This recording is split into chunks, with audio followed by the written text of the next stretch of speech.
Hi all, this is Meera. Welcome back to our channel High School Maths PSC.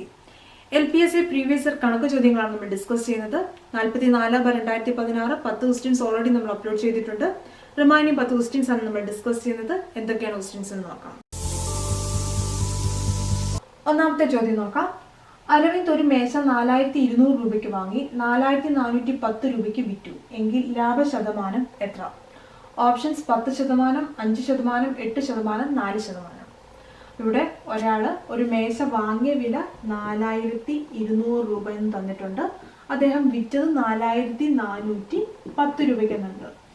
ഇത് രണ്ടും തന്നിട്ടുണ്ടെങ്കിൽ നമുക്ക് ലാഭം കണ്ടെത്താൻ മേലെ ഇത് കുറച്ചാൽ മതി, നമുക്ക് ഇവിടുത്തെ ലാഭം കിട്ടും. 4200 കൂടെ 200 ആഡ് ചെയ്യുമ്പോൾ 4400 ആകും. ഒരു 10 രൂപയും കൂടെ എക്സ്ട്രാ ഉണ്ട്, അപ്പം 210 രൂപയാണ് ഇവിടുത്തെ ലാഭം. അതായത് ഇതിൽ നിന്ന് ഇത് മൈനസ് ചെയ്യുന്നത്. ഇനി ലാഭശതമാനം കാണണമെങ്കിൽ എന്ത് ചെയ്താൽ മതി? ഈ ലാഭം ഡിവൈഡഡ് ബൈ വാങ്ങിയ വില, കോസ്റ്റ് പ്രൈസ് കൊടുക്കണം. 4200 ഇൻറ്റു 100 ചെയ്താൽ മതി. ഈ കാൽക്കുലേഷൻ ഒഴിവാക്കി നമുക്ക് ചെയ്യാൻ പറ്റും. അതെങ്ങനെയാണ്? 4200ന്റെ എത്ര ശതമാനമാണ് 210 എന്നാണ് കാണേണ്ടത്. 4200 എന്ന് പറഞ്ഞു കഴിഞ്ഞാൽ അത് 100%. ഇനി ഇത് ഈസി ആയിട്ട് നമുക്ക് പറയാൻ പറ്റും. ഇതിന്റെ 10% എന്ന് പറഞ്ഞാൽ എൻഡിൽ ഒരു 0 കട്ട് ചെയ്താൽ മതി. 10% 420. 210 അല്ലേ കണ്ടെത്തേണ്ടത്? 420ന്റെ നേരെ പകുതിയല്ലേ 210 എന്ന് പറയുന്നത്. അപ്പൊ 10ന്റെ നേരെ പകുതി 5% 210. അപ്പം ഇത് 5% നമുക്കിവിടെ ആൻസർ കിട്ടി. ഇനി ഈ കാൽക്കുലേഷൻ വഴിയാണെങ്കിൽ എങ്ങനെയാണ് കണ്ടെത്തുക? 2 സീറോസ് ഇവിടെ ആയിട്ട് കട്ട് ചെയ്തു. ഇവിടെ നോക്കുക, 21 × 2 ആണ് 42 എന്നറിയാം. ഇനി ഇവിടെ റിമൈനിങ് 10 ആണുള്ളത്. 5 × 2 ആണ് 10, 5 എന്ന് ഇവിടെ കിട്ടി. ഇവിടുത്തെ ആൻസർ ഓപ്ഷൻ ബി ആണ്, 5%. രണ്ടാമത്തെ ചോദ്യം നോക്കാം. 300 മീറ്റർ നീളമുള്ള ഒരു ട്രെയിനിന്റെ വേഗത മണിക്കൂറിൽ 40 കിലോമീറ്റർ ആണെങ്കിൽ 100 മീറ്റർ നീളമുള്ള ഒരു പാലം കടക്കാൻ ട്രെയിന് വേണ്ടി വരുന്ന സമയം എത്ര? Options 30 second, 50 second, 36 second, option D 56 second. ഇവിടെ നമുക്ക് തന്നിരിക്കുന്ന ഒരു ട്രെയിനിന്റെ വേഗത നമുക്ക് തന്നിട്ടുണ്ട്. 40 km/h വേഗത തന്നിട്ടുണ്ട്. അതോടൊപ്പം ഈ ട്രെയിനിന്റെ ലെങ്ത് 300 മീറ്റർ ആണ്. ഇനി ഇത് നമുക്ക് കാണേണ്ടത് ഒരു ബ്രിഡ്ജ്, ഒരു പാലം, അതിന് 100 മീറ്റർ ആണ് ലെങ്ത് ഉള്ളത്. അത് കടക്കാനായിട്ട് അതിന് വേണ്ട ടൈമാണ്. അപ്പം ടൈം കാണാൻ പറയുമ്പോൾ തന്നെ നമുക്കറിയാം, ടൈം കാണാനുള്ള ഇക്വേഷൻ എന്താണ്? ഡിസ്റ്റൻസ് ബൈ സ്പീഡാണ്. അപ്പം ഇക്വേഷൻ നമുക്കറിയാം ഡിസ്റ്റൻസ് ബൈ സ്പീഡാണ്.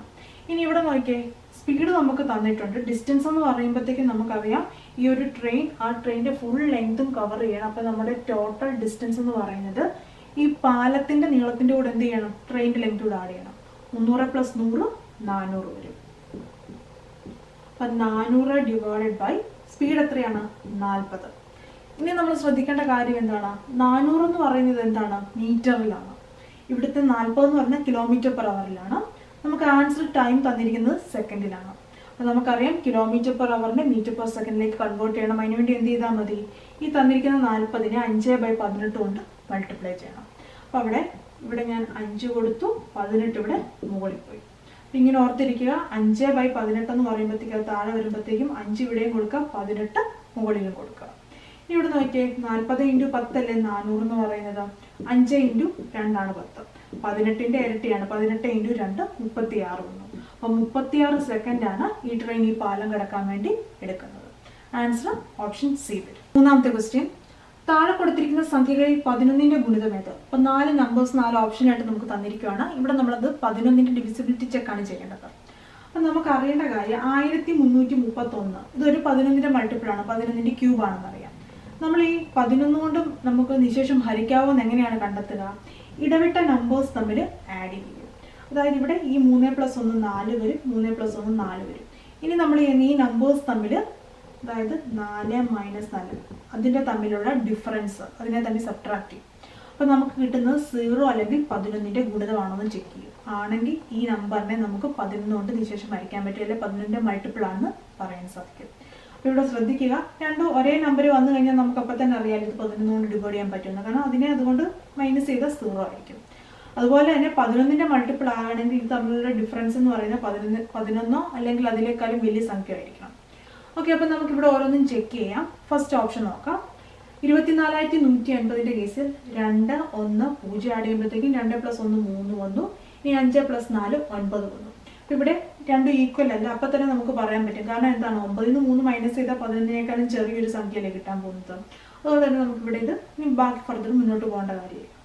സെക്കൻഡ് കേസ് നോക്കുക. ഇവിടെ 2, 4, 2 എത്ര വരും? 4 + 2 6 + 2 8 വന്നു. 5 + 1 6 ഇത് തമ്മിൽ ഈക്വൽ അല്ല. അപ്പോൾ ഇവിടെ വെച്ച് തന്നെ ഇത് 11 കൊണ്ട് നമുക്ക് ഡിവൈഡ് ചെയ്യാൻ പറ്റത്തില്ല. അപ്പോൾ 11ന്റെ മൾട്ടിപ്പിൾ അല്ല. ഈ കേസ് നോക്കിയേ 2 0 1 2 + 1 3 വന്നു. ഇവിടെ 3 + 2 എന്താണ്? 5 വന്നു. ഇവിടെ ഇത് ഈക്വൽ അല്ല. അപ്പോൾ ഇവിടെ 11ന്റെ മൾട്ടിപ്പിൾ അല്ല. ഇനി ഇവിടെ നോക്കുക. നമുക്ക് ആൻസർ ഓപ്ഷൻ ഡി ആകാനാണ് ചാൻസ്. ഇവിടെ 4 + 2 6 വന്നു. 5 + 1 6 വന്നു. ഇത് ഈക്വൽ ആണ്. 6 ൽ 6 മൈനസ് ചെയ്ത 0 അല്ലേ? നമ്മളിവിടെ പറഞ്ഞ 0യോ 11ന്റെ മൾട്ടിപ്പിളോ വരണമെന്നാണ്. അപ്പോൾ ഓപ്ഷൻ ഡി ആണ് ആൻസർ. അപ്പോൾ ഈ സംഖ്യയെ 11 കൊണ്ട് നമ്മളൊന്ന് ഡിവൈഡ് ചെയ്ത് നോക്കിയാൽ നമുക്ക് റിമൈൻഡർ 0 കിട്ടും. ഇതൊരു 11ന്റെ മൾട്ടിപ്പിൾ ആണെന്ന് പറയാം. 4ാമത്തെ ക്വസ്റ്റ്യൻ. ഒരു ചതുരത്തിന്റെ നീളവും വീതിയും തമ്മിലുള്ള അംശബന്ധം 3:2. അതിന്റെ ചുറ്റളവ് 110 സെന്റിമീറ്റർ. ചതുരത്തിന്റെ വീതി എത്ര? Options 23 centimetre, 22 centimetre, 18 centimetre, 20 centimetre. അപ്പോൾ ഇവിടെ പറയുന്നത് എന്താണ്? ഒരു ചതുരത്തിന്റെ കേസ്. അപ്പോൾ ഇവിടെ ഒരു ചതുരം വരച്ചു. ഇനി ഇവിടെ തന്നിരിക്കുന്നതിന്റെ ഇതിന്റെ നീളത്തിന്റെയും വീതിയുടെയും അംശബന്ധം, അതായത് 3:2 എന്ന് വന്നു കഴിഞ്ഞാൽ നമുക്കതിനെ എന്തായിട്ട് എടുക്കാം? 3x-ഉം 2x-ഉം ആയിട്ട് എടുക്കാം. 3:2 എന്ന് പറഞ്ഞു കഴിഞ്ഞാൽ റേഷ്യോ വന്നു കഴിഞ്ഞാൽ അതിനെ ഞാൻ ഒരു നമ്പർ, അതാണ് എക്സ് എന്ന് പറയുന്ന വേരിയബിൾ കൊടുത്തിരിക്കുന്നത്. 3x-ഉം 2x-ഉം ആയിട്ട് എടുത്തു.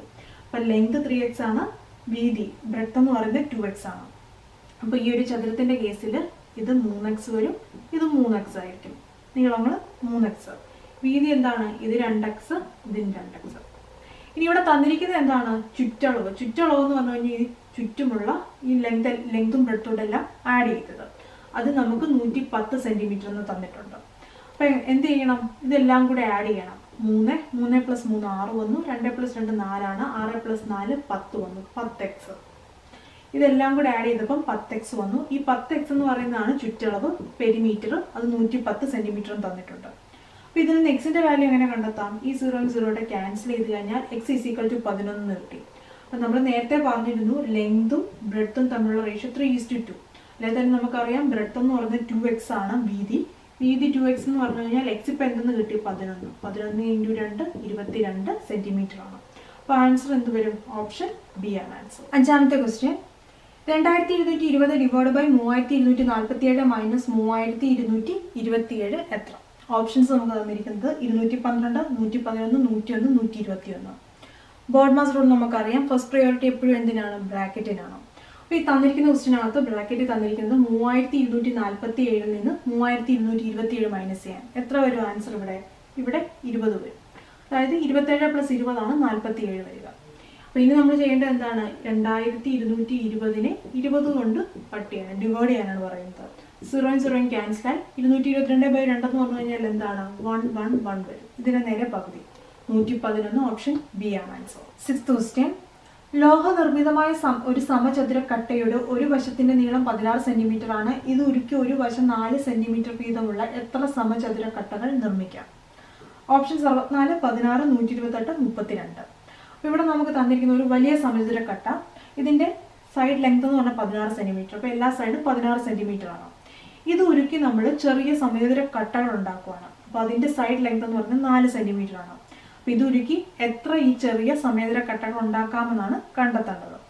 അപ്പോൾ ഇവിടെ നമ്മൾ കണ്ടെത്തേണ്ടത് എന്താണ്? ഇതിന്റെ വോളിയത്തിന്റെ ബേസിലാണ് ചെയ്യുന്നത്. കാരണം ഈ ഒരു ക്വാണ്ടിറ്റി മുഴുവൻ ഉരുക്കി നമ്മൾ ചെറിയ സമചതുര കട്ടകൾ ഉണ്ടാക്കുകയാണ്. അപ്പോൾ വോളിയത്തിന്റെ ഇക്വേഷൻ A³ ആണ്.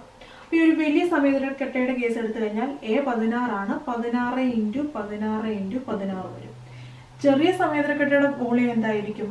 4 × 4 × 4, 4ന്റെ ക്യൂബ്. ഇനി ഇത് എത്ര എണ്ണം ഉണ്ടെന്ന് അറിയാൻ വേണ്ടി എന്ത് ചെയ്താൽ മതി? ഇതിന്റെ വോളിയത്തെ ഈ ചെറിയ സമചതുര കട്ടയുടെ വോളിയം കൊണ്ട് ഡിവൈഡ് ചെയ്താൽ മതി. നമുക്കറിയാം 4 × 4 ആണ് 16. ഇവിടെ എല്ലാം കട്ടായി 4 വരും. 4 × 4 × 4, 4ന്റെ ക്യൂബ് എത്രയാണ്? 64. 4 × 4 16, 16 × 4 64. അപ്പോൾ ഇതുപോലെ ഇത്രയും 64 സമചതുര കട്ടകൾ നമുക്ക് ഉണ്ടാക്കാൻ പറ്റും. ഓപ്ഷൻ എ ആണ് ആൻസർ. 7ാമത്തെ ക്വസ്റ്റ്യൻ. ഒരു ദിവസത്തിന്റെ എത്ര ശതമാനമാണ് 72 മിനിറ്റ്? ഓപ്ഷൻസ് നമുക്ക് തരുന്നത് 2.5%, 25%, 3.6%, 5%. അപ്പോൾ നമ്മളോട് ചോദിച്ചിരിക്കുന്നത് ഒരു ദിവസത്തിന്റെ എത്ര ശതമാനമാണ് 72 മിനിറ്റ് എന്നാണ്. അപ്പോൾ ഈ ഒരു മിനിറ്റിന്റെ യൂണിറ്റിലേക്ക് ഈ ഒരു ദിവസത്തെ കൂടെ നമുക്ക് മാറ്റണം. ഒരു ദിവസം എന്ന് പറഞ്ഞു കഴിഞ്ഞാൽ നമുക്കറിയാം 24 മണിക്കൂറാണ്. 24 മണിക്കൂറാണ്. ഈ മണിക്കൂറിനെ എങ്ങനെ മിനിറ്റിലേക്ക് മാറ്റുക? ഒരു മണിക്കൂർ എന്ന് പറഞ്ഞാൽ 60 മിനിറ്റ് ആണ്. അപ്പോൾ 24 മണിക്കൂർ എന്ന് പറഞ്ഞാൽ 24 × 60 മിനിറ്റ് വരും. ഒരു ദിവസം എന്ന് പറഞ്ഞു കഴിഞ്ഞാൽ ഇത്രയും മിനിറ്റ് ആണ്. ഇനി ഇതിന്റെ എത്ര ശതമാനമാണ് 72 മിനിറ്റ് എന്നാണ് ചോദിച്ചിരിക്കുന്നത്. 72 മിനിറ്റ് ആണ്. അപ്പോൾ നമുക്ക് ചെയ്യാൻ പറ്റും 24 × 60. ഇതാണ് ഒരു ദിവസം. ഇതിന്റെ എത്ര ശതമാനമാണ് നമുക്ക് അറിയത്തില്ല, അതുകൊണ്ട് x/100 കൊടുത്തു. അതാണ് 72 എന്നാണ് ചോദിച്ചിരിക്കുക. അപ്പോൾ ഇത് കാൽക്കുലേഷൻ ചെയ്യുമ്പോൾ എന്ത് വരും? 12 × 5 60 വരും, 12 × 6 72 വരും. ഇനി ഇവിടെ നോക്കുകയാണെങ്കിൽ 6 × 4 24 വന്നു. ഇനി ഇവിടെ 5 5നെ 20 കൊണ്ട് മൾട്ടിപ്ലൈ ചെയ്യുമ്പോൾ 100 വന്നു. ഇവിടെ 5 × 4 ആണ് 20. അപ്പോൾ എക്സ് 5 ഇങ്ങോട്ട് വരുമ്പോഴത്തേക്കും 5 ഇവിടെ മുകളിലേക്ക് വരും. ഇവിടെ താഴെ ആയിരുന്നു, ഇവിടെ മുകളിലേക്ക് വരും. അപ്പോൾ x = 5 എന്ന് വന്നു, 5% വന്നു. ഇനി ഇങ്ങനെ അല്ലെങ്കിൽ നമുക്കിവിടെ 24 × 6 എന്ന് പറയുന്നത് 144 ആണ്. അപ്പോൾ 1440 മിനിറ്റ് ആണ് ഒരു ദിവസം നിർത്തി. അപ്പോൾ ഈ 1440 മിനിറ്റിന്റെ എത്രയാണ് 72 എന്നല്ലേ ചോദിച്ചിരിക്കുന്നത്? ഇത് നമുക്കറിയാം 100%. അപ്പോൾ 10% എന്ന് പറഞ്ഞാൽ 0 മാറ്റിയാൽ 144 വന്നു. ഇനി 72 എന്ന് പറഞ്ഞാൽ ഇതിന്റെ നേരെ പകുതിയല്ലേ? 144ന്റെ പകുതിയാണ് 72. 10ന്റെ പകുതി എന്ന് പറഞ്ഞാൽ 5 ആണ്, 5%. ഈ രീതിയിലും കണ്ടെത്താം. ആൻസർ 5%. എട്ടാമത്തെ ക്വസ്റ്റ്യൻ, 13 9 5 എന്ന സമാന്തര ശ്രേണിയുടെ 10ാം പദം എത്ര? ഓപ്ഷൻസ് -13, -130, -23, -32. അപ്പോൾ ഒരു സമാന്തര ശ്രേണിയിലെ nth ടേം എന്ന് പറയുന്ന ഇക്വേഷൻ a + n - 1 × d ആണ്. ഇത് നമുക്ക് അപ്ലൈ ചെയ്ത് നോക്കാം. അപ്പോൾ ഇവിടെ നമ്മളോട് പറഞ്ഞിരിക്കുന്ന 10ാമത്തെ പദമാണ്. അപ്പോൾ ഫസ്റ്റ് എ എന്ന് പറയുന്നത് എന്താണ്? ഈ ഒരു ശ്രേണിയിലെ സമാന്തര ശ്രേണിയുടെ ആദ്യത്തെ പദം 13 വന്നു. 13 + n - 1 എന്ന് പറഞ്ഞാൽ 10ാമത്തെ പദമാണ് നമുക്ക് കാണുന്നത്. 10ൽ നിന്ന് മൈനസ് 9 വരും. 9 × d എന്ന് പറഞ്ഞാൽ പൊതുവ്യത്യാസം, കോമൺ ഡിഫറൻസ് ആണ്. അപ്പോൾ ഇവിടെ ശ്രദ്ധിക്കേണ്ട കാര്യം, അതായത് തെറ്റാൻ ചാൻസ് ഉള്ള ഒരു കാര്യം എന്ന് പറഞ്ഞാൽ 13ഉം 9ഉം തമ്മിലുള്ള ഡിഫറൻസ് എത്രയാണ്? 4. 9ഉം 5ഉം തമ്മിലുള്ള ഡിഫറൻസ് എത്രയാണ്? 4. അപ്പോൾ ഇവിടെ 4 മാർക്ക് ചെയ്താൽ നമ്മൾ കണ്ടെത്തുന്ന ആൻസർ തെറ്റിപ്പോകും. പകരം എന്താണ് ഇവിടെ ചെയ്യേണ്ടത്? -4 ആണ് കൊടുക്കേണ്ടത്. കാരണം ഇവിടെ ഇപ്പോൾ 5 9 13 എന്നാണെങ്കിൽ 4 കൂട്ടിയായിരുന്നു. ഇവിടെ കുറഞ്ഞാണ് വരുന്നത്. കുറഞ്ഞു വരുന്നതുകൊണ്ട് തന്നെ ഇവിടെ -4 ആണ് കൊടുക്കേണ്ടത്. ഇനി ഓർക്കുക, ആദ്യം നമ്മൾ മൾട്ടിപ്ലിക്കേഷൻ ചെയ്യണം, അതിനുശേഷം മാത്രമേ അഡിഷൻ ചെയ്യാവൂ. അപ്പോൾ ഇനി 9 × 4 36 വന്നു. പ്ലസും മൈനസും മൈനസ് വന്നു. അപ്പം 13 - 36 എന്നാണ് വന്നിരിക്കുക. നമ്മളിവിടെ എങ്ങനെയാണ് ചെയ്യേണ്ടത്? 36ൽ നിന്ന് 13 മൈനസ് ചെയ്യുക. നമുക്ക് 23 കിട്ടും. 13 ആണോ 36 ആണോ വലുതെന്ന് നോക്കാം. 36 ആണ് നമ്പർ വലുത്. അതിന്റെ സിമ്പൽ എന്താണ്? അതാണ് ഇവിടെ കൊടുക്കേണ്ടത്, -23. ഓപ്ഷൻ സി ആണ് ആൻസർ. 9th ക്വസ്റ്റ്യൻ നോക്കാം. 2⁵ × 3⁵2 - 2² / 2² × 2⁵0. ഇതിന്റെ വില എത്ര എന്നാണ് ചോദിച്ചിരിക്കുക. Options: option A 61, option B 76, option C 67, option D 71. ഇവിടെ ഫസ്റ്റ് നോക്കുക, ഈ തന്നിരിക്കുന്ന ക്വസ്റ്റ്യനകത്ത് ഇവിടെ ഇത് ഇത്ര ഒരു ടേമാണ്, -2² എന്ന് തന്നിരിക്കുകയാണ്. അപ്പോൾ ഇവിടുത്തെ ഈ 2⁵5നെ എനിക്ക് 2⁵2 × 2⁵3 എന്ന് എഴുതാമെന്നല്ലേ? അതായത് a⁻m × a⁻n എന്ന് പറഞ്ഞാൽ a⁻m + n ആണ്. ഇങ്ങനെ എഴുതി കഴിഞ്ഞാൽ 2 3 + 2 5 ആണ്. അപ്പോൾ 2⁵5നെ എനിക്ക് 2⁵2 × 2⁵3 എന്ന് എഴുതാം. അപ്പോൾ ഈ 2⁵5ന് പകരമായിട്ട് എനിക്ക് ഈ വാല്യൂസ് കൊടുക്കാം. അപ്പം ഇവിടെ ഈ 2⁵2 എന്നുള്ള ഈ വാല്യൂ ഇതിലേക്ക് വരുമ്പോഴത്തേക്കും 2⁵2 എന്നുള്ളത് കോമൺ ആയിട്ട് എനിക്ക് എടുക്കാൻ പറ്റും. അപ്പം 2² ഞാൻ കോമൺ ആയിട്ട് എടുത്തു കഴിഞ്ഞാൽ, അപ്പോൾ ഇതിന് പകരമായിട്ട് ഇവിടെ ഞാൻ കൊടുത്തിരിക്കുന്നത് 2⁵3 × 2⁵2 എന്നാണ് കൊടുത്തിരിക്കുക, ഈ 2⁵5ന് പകരമായിട്ട്. അപ്പോൾ ഈ ഒരു 2⁵2 എടുത്തു കഴിഞ്ഞാൽ ബാക്കി ഇനി 2³ ഉണ്ട് × 3² ഉണ്ട്. ഇതാണ് ഈ ഒരു ടേമിലുള്ളത്. ഇത് കഴിഞ്ഞിട്ട് ഇതുണ്ട്, ഇനി മൈനസ്. ഇതിൽ നിന്നും ഈ 2⁵2 പുറത്തെടുത്ത് കഴിഞ്ഞാൽ പിന്നെ ഇനി അവിടെ എന്താണ്? 1 ഉള്ളൂ. കാരണം 2² × 1 എന്ന് പറയുന്നതാണ് ഈ ടേം. അപ്പം ഇങ്ങനെ വന്നു. ഇതാണ് മുകളിൽ നോക്കി ലഭിക്കുന്നത്. ഇനി താഴെ നോക്കിയാൽ 2⁵0 എന്ന് പറഞ്ഞാൽ a⁻0 എന്ന് പറഞ്ഞാൽ 1 ആണ്. ഏതൊരു നമ്പറിന്റെ ഭാഗമായിട്ട് 0 വന്നു കഴിഞ്ഞാൽ 1 ആണ്. അപ്പം 2² × 2⁵0 എന്ന് പറഞ്ഞാൽ 2² തന്നെയാണ്. ഇതിന് പകരമായിട്ട് ഞാൻ എന്താണ്? 1 കൊടുക്കാൻ പറ്റും. അപ്പം 2² വന്നു. ഇനി ഇവിടെ കോമൺ ആയിട്ട് എടുത്തിരിക്കുന്ന 2² കൊടുത്ത് 2² തമ്മിൽ കട്ട് ചെയ്ത് കഴിഞ്ഞാൽ ഇനി ഇതിന്റെ വില എന്താണ്? ഇത്രയും ചെയ്യുന്നതാണ്. അപ്പം 2³ എന്ന് പറഞ്ഞു കഴിഞ്ഞാൽ എന്താണ്? 8 വരും. 8 × 3² എന്ന് പറഞ്ഞാൽ 9 വന്നു, -1. 9 × 8 72 ആണ്. 72ൽ നിന്ന് 1 മൈനസ് ചെയ്താൽ 71 വന്നു. ഇവിടുത്തെ വാല്യൂ ഡി, ഓപ്ഷൻ ഡി ആണ്, 71. 10ാമത്തെ ക്വസ്റ്റ്യൻ, 2 സംഖ്യകളുടെ ഉസാഗ HCF 23, അവയുടെ ലസാഗു LCM 1449. ഒരു സംഖ്യ 207 ആയാൽ രണ്ടാമത്തെ സംഖ്യ ഏത്? ഓപ്ഷൻസ് 201, 101, 161, 261. ഇവിടെ നമുക്ക് തന്നിരിക്കുന്ന രണ്ട് സംഖ്യകളുടെ LCM HCF തന്നിട്ടുണ്ട്. അതിൽ ഒരു സംഖ്യ തന്നിട്ട് മറ്റേ സംഖ്യ കണ്ടെത്താൻ പറഞ്ഞാൽ എന്ത് ചെയ്താൽ മതി? ആ സംഖ്യകളുടെ LCM × HCF എന്ന് പറയുന്നത് ആ സംഖ്യകൾ തമ്മിലുള്ള ഗുണനം അല്ലെങ്കിൽ അതിൻ്റെ പ്രൊഡക്റ്റിന് ഈക്വൽ ആയിരിക്കും. അപ്പോൾ ഇവിടെ നമ്മൾ കണ്ടെത്തേണ്ട രണ്ടാമത്തെ സംഖ്യ ഞാനിവിടെ എക്സ് എന്ന് വിളിച്ചു. 207, അതായത് 207 × x എന്ന് പറയുന്നത് 23 × 1449. അപ്പോൾ ഇതിന് എക്സ് കാണാൻ വേണ്ടി എന്ത് ചെയ്താൽ മതി? 23 × 1449 ഡിവൈഡഡ് ബൈ 207. അപ്പോൾ നമ്മൾ ചെക്ക് ചെയ്യുന്നത് ഇവിടെ 7 ആണ്, ഇവിടെ 9 ആണ്. 7 × 7 അല്ലേ 9 വരിക. അപ്പോഴത്തേക്കും 7 കൊണ്ട് നോക്കുക. 207 × 7 ആണ് 1449. ഇനി 23 × 7 നോക്കുക. 7 × 3 21, 1, 2. 7 × 2 14 + 2 16, 1, 161. ഓപ്ഷൻ സി ആണ്.